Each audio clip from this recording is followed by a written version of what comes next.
只要年滿11歲以上就可以一個人揸車。駕駛前會先上10分鐘嘅駕駛指導課，然後就可以喺全長約2.2公里嘅日本大獎賽賽道上面駕駛。呢張呢就係開車卡啦，咁呢一陣呢我就要插入呢部車入邊呢，咁先可以開到車嘅。咁我哋就準備出發。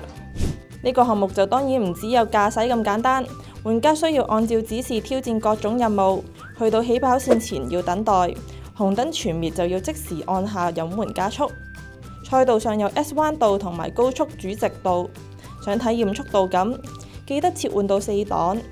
雖然車速未必好似正式賽車咁快，但可以喺 F1 賽道上面駕駛已經夠晒興奮。拎住紀錄卡就可以到 Data Station 去查閱成績，最高分係 S 級。要拎到 S 級唔能夠一味靠衝，要有恰當嘅操作先可以得到高分㗎。記者呢就因為一味4檔唔控速度，所以第3號分數就變成0分啦。